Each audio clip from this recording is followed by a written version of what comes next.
भी राम को मानते हैं, हम भी भगवान को, हम भी धर्म को मानते हैं, हम भी हिंदू हैं, हमारी भी आस्था है।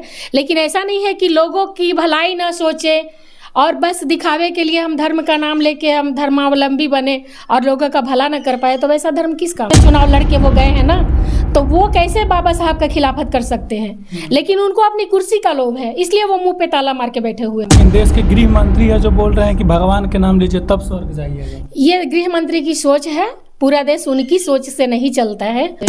आज मैं पूछती हूँ, जीतन मांझी जो गरीबों के मसीहा बनते हैं, दलितों के हक की बात करते हैं, तो इससे बड़ा नाइंसाफी होता है क्या?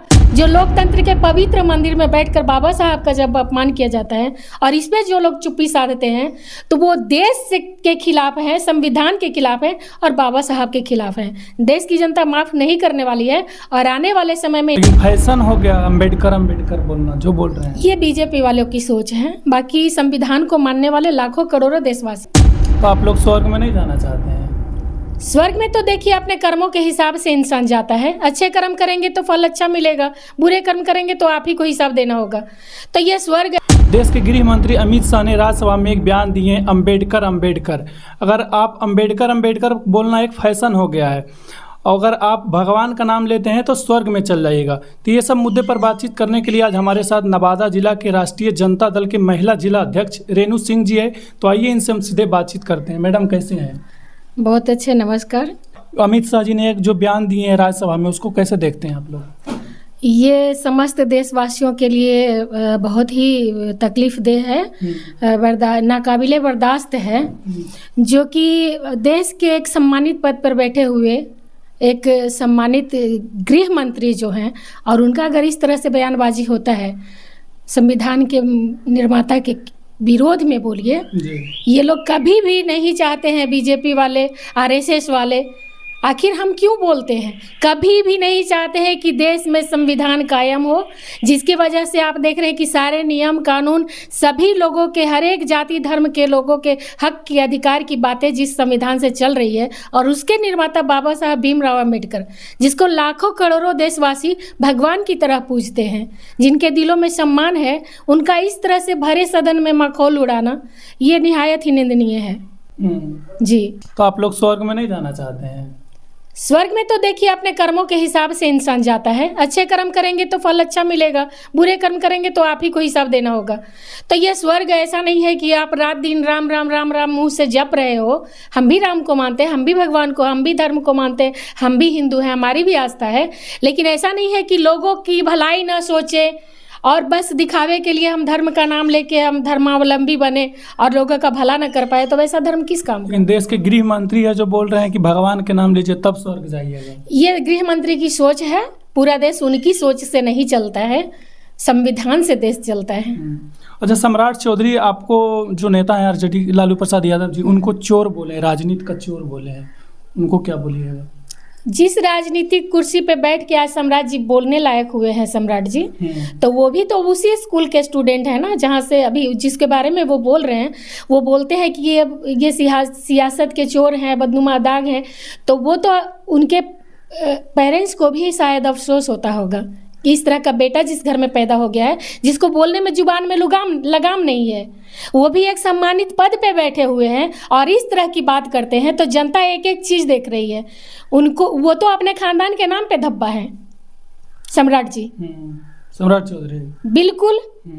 लेकिन उन लालू प्रसाद यादव जी ने भी आप जो उनको बोले हैं गृह मंत्री, देश के गृह मंत्री, उनको पागल बोल दिए हैं। देखिए, इस तरह की बातें अगर आप करिएगा, जो भी बाबा साहब जो पूरे देश के लिए जिन्होंने त्याग किया, आप याद कीजिए ना, कितना ऊंच नीच का भेदभाव था, हर किसी को समान अधिकार नहीं प्राप्त था। महिलाओं के साथ खास करके कितना दुर्व्यवहार था। वो पास में धन नहीं रख सकती थी, उनको शिक्षा का अधिकार नहीं था।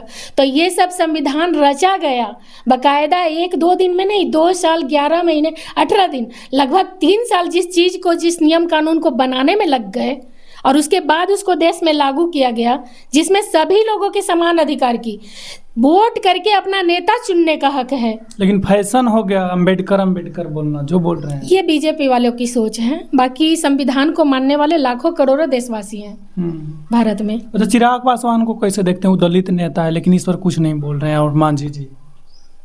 चिराग पासवान कहीं ना कहीं त्रस्त हैं। वो जिस जगह पे हैं उनको भी गलती दिखती है, लेकिन वो नहीं बोल सकते क्योंकि सत्ता का लोभ हर इंसान को चाहिए।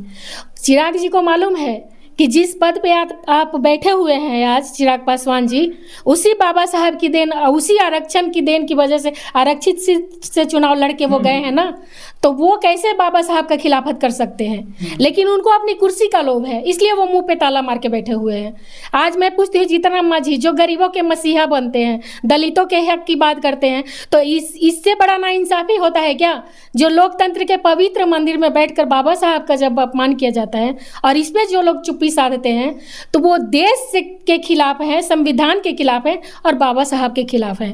देश की जनता माफ नहीं करने वाली है और आने वाले समय में इनको उनकी जगह दिखा के रहेगी। आपके पार्टी में एक माई बहन मान योजना आया है, उसका महिलाओं के लिए लाभ होगा? जी मैं ये बोलना चाहती हूँ कि हमारे राष्ट्रीय जनता दल के मसीहा राष्ट्रीय अध्यक्ष लालू प्रसाद यादव जी और पूर्व उप मुख्यमंत्री भाई तेजस्वी यादव जी ने ये अनाउंस किया है कि जब हमारी सरकार 2025 में बनेगी तो हर एक महिला बहनों के खाते में प्रति माह 2500 रुपये डाले जाएंगे माई बहन मान योजना के तहत।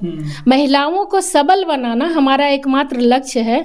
जहाँ पे महिलाएं खुशहाल होगी, जिस घर में वो परिवार खुशहाल होगा, वो समाज खुशहाल होगा। इस तरह से महिलाओं की आर्थिक स्थिति को मजबूत करने के लिए, जो कि निहायत ही जरूरी है एक शिक्षित और सभ्य समाज के लिए, महिलाओं का सबल होना बहुत जरूरी है। कहीं लॉलीपॉप तो नहीं दिखा रहे हैं? नहीं, बिल्कुल नहीं। आज तक हमारे नेता ने जो भी बातें बोली हैं, ये तेजस्वी जी को पूरा बिहार जानता है, पूरा देश जानता है। उन्होंने जो कहा है वो पूरा किया है और इसका उदाहरण आपने देखा है कि 17 महीनों के कार्यकाल में उन्होंने किस तरह नौजवानों के लिए, किसानों के लिए, महिलाओं के लिए, खिलाड़ियों के लिए जो नौकरी देने का काम किया है।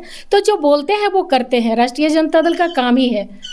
और बीजेपी वालों की तरह हम झूठा दिलासा नहीं देते। नवादा से है और नवादा के जो है वर्तमान एमएलसी अशोक यादव जी जेडीयू में शामिल हो गए हैं, उनको क्या कहना चाहते हैं? देखिए, कोई भी कहीं भी आने जाने के लिए स्वतंत्र है, उस पर मैं ज़्यादा कमेंट नहीं करना चाहती हूँ। आप लोग के महागठबंधन के 4 सीट है, तो अब कितना कमेगा भैया, बढ़ेगा? उनको जाने से कितना फर्क पड़ेगा? नवादा जिले में 5 विधानसभा सीट है ना, उसमें 4 महागठबंधन के खाते में है। और मैं आपको ये यकीन दिलाती हूँ, आपके माध्यम से ये पूरे बिहार में मैसेज जाएगा कि आने वाले समय में 5 के 5 विधानसभा सीट आरजेडी और महागठबंधन के खाते में जाएगा। अच्छा, बोलने में आ रहा है कि कौशल यादव और सलमान रागिब है जो आप लोग के पार्टी में आ रहे हैं, तो कब ज्वाइन कर रहे हैं? इसका खुलासा कब कीजिएगा आप लोग? अब ये खुलासा जो आने वाले हैं, या तो जो लोग बोलते हैं वो, और या जो आने वाले हैं वो बता सकते हैं कि कब। लेकिन हम तो चाहेंगे कि उनको जब जितनी कल करे सो आज कर, आज करे सो अब। आरजेडी तो चाहती है जितने लोग हमसे जुड़ेंगे तो हमारा संगठन और मजबूत होगा। आरजेडी में तो सबका स्वागत है, चाहे वो कौशल जी हों या सलमान रागिब हों या कोई भी लोग हैं, जो भी आरजेडी में आना चाहते हैं, दिल से हमारा स्वागत है उनका। अच्छा, विभा देवी, क्या लगता है विभा देवी को इस बार टिकट मिलेगा या नहीं? क्योंकि रजौली में आए थे तेजस्वी यादव तो बोले थे कि 2 को मतलब टिकट नहीं मिलेगा इस बार। देखिए, शीर्ष नेतृत्व का जो फैसला होगा, आरजेडी, हम राष्ट्रीय जनता दल के सिपाही हैं। हमारा काम है जो शीर्ष नेतृत्व का, माननीय लालू प्रसाद यादव जी का जो आदेश होता है, तो उनका एक एक कार्यकर्ता, एक एक सिपाही उस आदेश का पालन करता है और हम राष्ट्रीय जनता दल को मजबूत करते हैं। आने वाले समय में राष्ट्रीय जनता दल जिसको भी कैंडिडेट बना के भेजेगी तो पूरा राष्ट्रीय जनता दल परिवार उसके लिए काम करेगा। लोग के देख रहे हैं कि लगातार सदस्यता अभियान चला रहे हैं, तो कितना लोग जुड़ रहे हैं? करीब लगभग हम लोगों ने जिले में पहले भी राष्ट्रीय जनता दल का सदस्यता अभियान चलाया है और लगभग 1 लाख के करीब सदस्य हमने बनाए थे। और इस बार भी बूथ स्तर तक, घर घर जाकर जमीन पे एकदम काम हो रहा है और हम चाहते हैं कि अधिक से अधिक लोग राष्ट्रीय जनता दल परिवार में जुड़े और इसके लिए हमारे एक एक कार्यकर्ता, एक एक पदाधिकारी राष्ट्रीय जनता दल नवादा के वो दिन रात काम कर रहे हैं। अच्छा, तेजस्वी यादव नवादा कब आने वाले हैं? जी, अभी तो कल हमारी राष्ट्रीय जनता दल की प्रदेश कार्यालय में मीटिंग भी है, बैठक है, उसमें माननीय नेता प्रतिपक्ष भी रहेंगे। उसके बाद ही आगे क्या दिशा निर्देश उनका होता है उसी अनुसार काम होगा। अभी फाइनल डेट नहीं? अभी नवादा का हम नहीं बता सकते हैं, वो तो शीर्ष नेतृत्व का फैसला है। जब वो आना चाहे नवादा में उनका स्वागत है। अच्छा, लास्ट में महिलाओं के लिए क्या कहिएगा आप? महिला जिलाध्यक्ष नवादा की महिलाओं के लिए नवादा की महिलाएं बहुत जागरूक हैं, सोच समझ के फैसला करेंगी। वैसा लोग हमें चाहिए, वैसा नेता चाहिए जो नवादा का विकास करे, महिलाओं की मजबूती के लिए, उनकी सुरक्षा के लिए जो लगातार तत्पर हैं। अब झूठे प्रलोभन में आने वाली नहीं है, और जो महिलाओं का भला चाहे वैसा ही नेता चुनेगी इस बार नवादा की महिलाएं। चलिए, बात करने के लिए बहुत बहुत धन्यवाद। जो भी हम इनसे सवाल किए, ये अपनी बातों को बहुत बारीकी से जवाब दिए। बाकी आप क्या सोचते हैं कमेंट बॉक्स में अपना राय जरूर बताइएगा। चलिए, वीडियो देखने के लिए